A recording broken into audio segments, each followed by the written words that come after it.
नमस्ते। आप सब लोग कैसे हैं? उम्मीद करते हैं आप सब लोग स्वस्थ होंगे, खुश होंगे। आज जो हम योगाभ्यास करने वाले हैं वो योग के आसनों की प्रैक्टिस नहीं बल्कि आज हम प्राणायाम करने वाले हैं। हमारे जो कुछ मेन प्राणायाम है जैसे भ्रास्तिका है, अनुलोम विलोम, शीतकारी, उज्जाई, इन सभी प्राणायाम की आज हम प्रैक्टिस करने वाले हैं। तो चलिए शुरू करते हैं। और शुरू करने से पहले हम कर लेते हैं नमस्कार। ओम कृष्णाय वासुदेवाय हरये परमात्मने प्रणतः क्लेशनाशाय गोविंदाय नमो नमः। तो चलिए अब शुरू करते हैं। तो चलिए सबसे पहले हम अनुलोम विलोम करते हैं और अनुलोम विलोम करने के लिए हमें दोनों नॉस्ट्रिल का यूज करना है, ब्रीथ लेने के लिए भी और ब्रीथ आउट करने के लिए भी, वो भी बारी बारी से। तो चलिए शुरू करते हैं।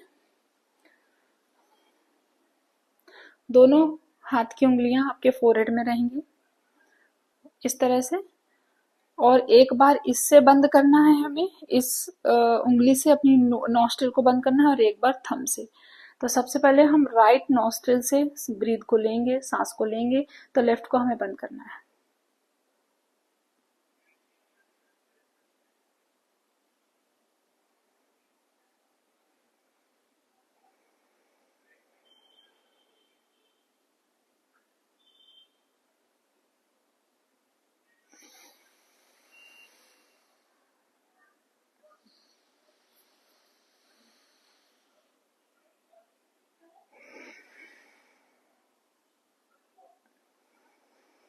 अब राइट से जब हम निकालते हैं तो राइट से हमें लेना भी है।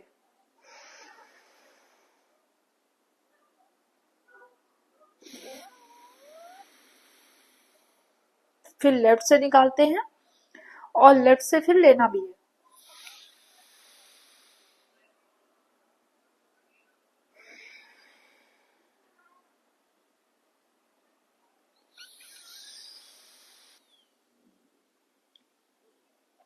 इस तरह से हम बारी बारी से दोनों ही नॉस्ट्रिल से एयर इन और आउट करेंगे। हमारी जो सांस होगी वो काफी लंबी सांस होगी, लंबी गहरी सांस लेनी है और दूसरे नॉस्ट्रिल से उसी तरह से रिलीज करना है। तो इस तरह से हमने किया अनुलोम विलोम।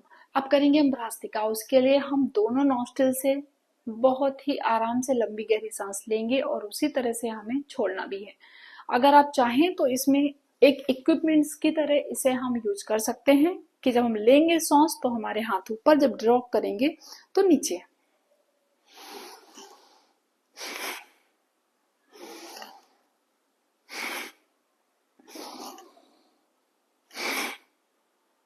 इससे पूरा हमें जो ब्रीथ का फ्लो होता है वो पता चलता है, बस फर्क यही है। अदरवाइज आप ऐसे भी कर सकते हैं।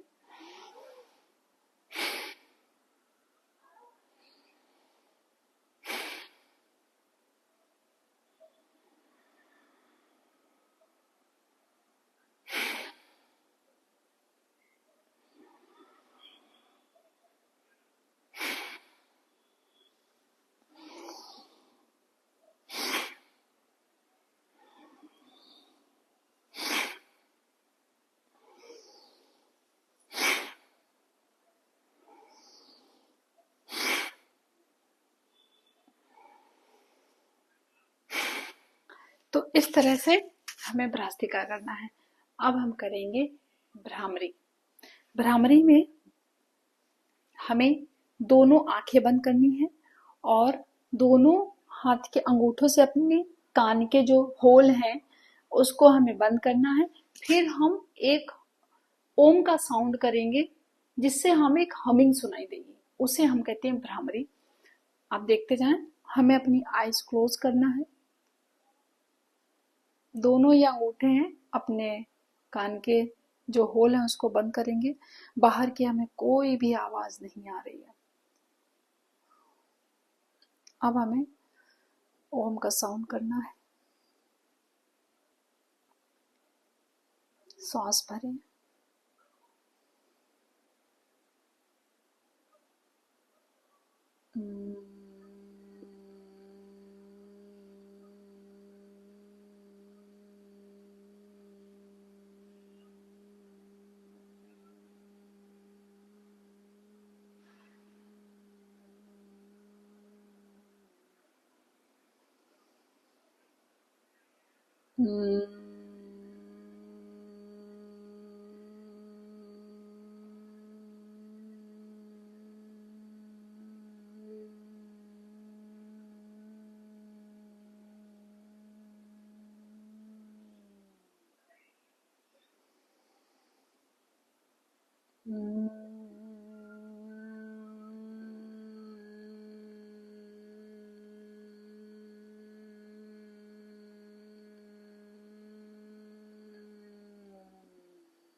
तो इस तरह से जो हमें ये भौरे की तरह जो एक हमें हमिंग का साउंड आता है, उसे उसी की वजह से हमने इसको भ्रामरी जो है इसका नाम पड़ा है भौरे की तरह, क्योंकि इसका साउंड आता है। अब हम करेंगे शीतकारी, इसे शीतली के नाम से भी बोला जाता है।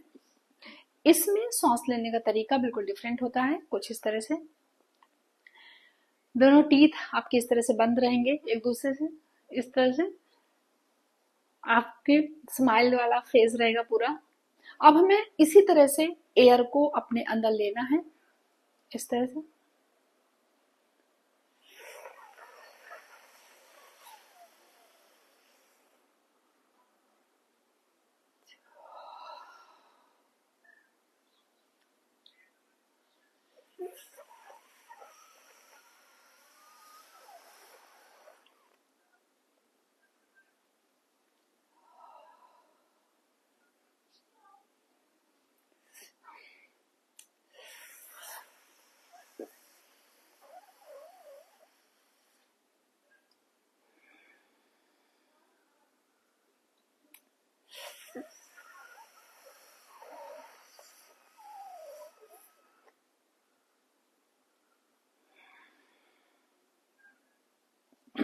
तो हमें नोज के थ्रू अपने एयर को पास करना है, और अब हम दूसरे तरीके से भी एयर को ले सकते हैं अंदर, इस तरह से रोल करते हुए जीभ को।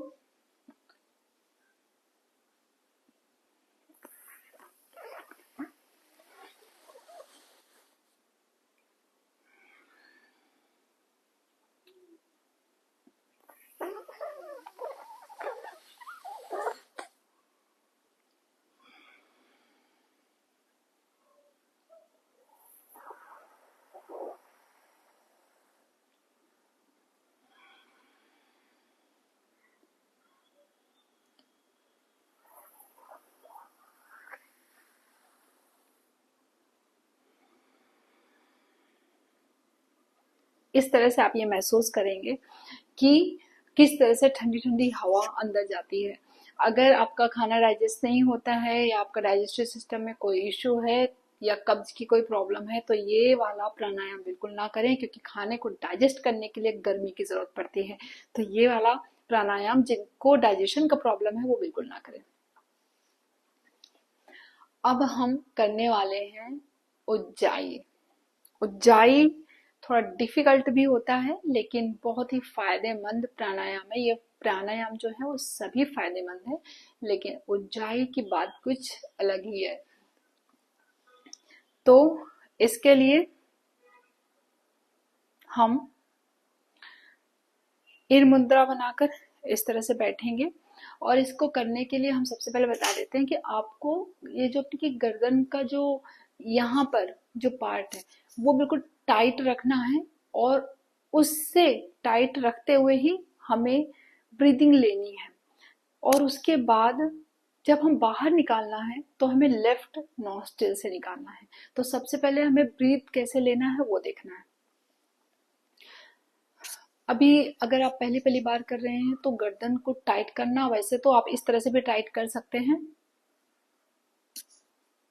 इस तरह से। और अगर आपको ऐसे टाइट करना नहीं आता तो ये चारों उंगलियां जो हैं आप यहाँ पर रख लें, थोड़ा सा प्रेस करें, फिर आप सांस लें। ये स्टार्टिंग में आप ऐसा कर सकते हैं। पहले नॉर्मल सांस लेंगे।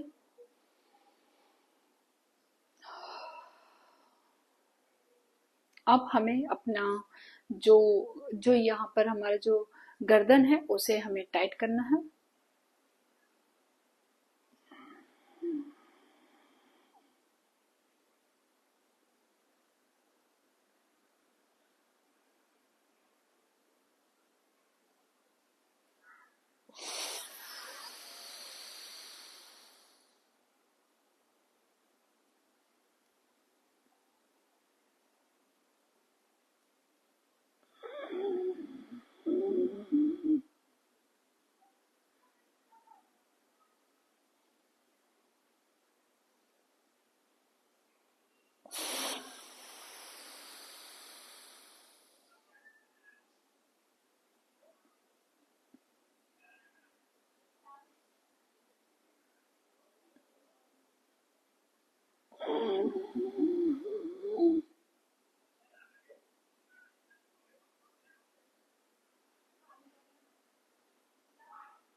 तो इस तरह से हमें उज्जाई प्राणायाम करना है। उज्जाई प्राणायाम से आपका थायराइड तो पूरी तरह से गायब हो जाएगा। साथ ही साथ अगर आपको स्नोफिलिया वगैरह जैसे ऐसी चीजें अगर हैं, आपको ऐसा लगता है सांस लेने में प्रॉब्लम है और आपको लगता है हमेशा आपको जुकाम बना रहता है, तो इस तरह से आप ये प्राणायाम जरूर करें, आपको काफी हद तक राहत मिलेगी। अब हम करेंगे कपालभाति। कपालभाति के लिए आप पद्मासना या सुखासना में जैसे आपको ठीक लगे वैसे बैठ जाएं। अब हमें कपालभाति करते वक्त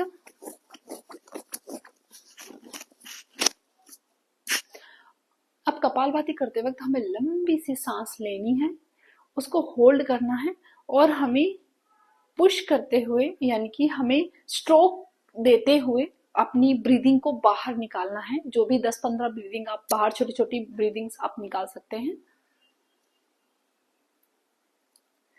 तो हमें लंबी गहरी सांस लेनी है।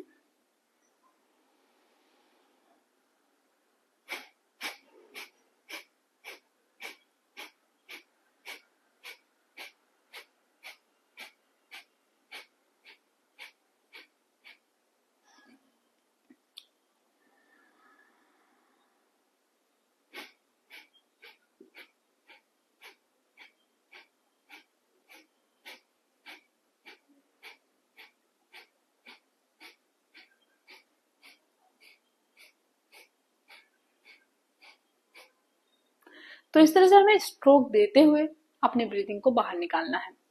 ये जो प्रैक्टिस है आप कम से कम 10 to 20 टाइम्स जरूर करें, क्योंकि 5 बार तो हमें समझने में लग जाता है, एक तरह से पूरा स्टैब्लिश करने में लग जाता है। तो वो उससे क्या होता है कि वो हम सिर्फ अपने आप को सेट कर रहे होते हैं, क्योंकि हमें ब्रीदिंग को प्रॉपर एक तरह से सेटल करने में टाइम जाता है। तो इस वजह से आप कम से कम 15 से 20 बार करें, ताकि 5 बार का अगर वेस्ट भी होता है तो बाकी का आपके लिए सही रहे। तो इस तरह से हमने जो भी प्राणायाम करे हैं वो प्राणायाम आप डेली करें। आपको जो ब्रीदिंग की जो समस्या है वो दूर हो जाएगी, साथ ही साथ आपको बहुत सुकून मिलेगा, शांति मिलेगी। क्योंकि अगर आप योगाभ्यास नहीं भी करते हैं और ये प्राणायाम करते हैं तब भी आपका जो शरीर है वो काफी हद तक आप हेल्दी रहेंगे, आपका शरीर पूरी तरह से स्वस्थ रहेगा। ये प्राणायाम करना बहुत जरूरी है। आप ये प्राणायाम कभी भी कर सकते हैं, रात को सोने के पहले भी कर सकते हैं, सुबह उठकर भी कर सकते हैं। बस इनमें से कुछ प्राणायाम ऐसे हैं जो कि खाना खाने के तुरंत बाद नहीं करना है, तो ये प्राणायाम आप जरूर करें।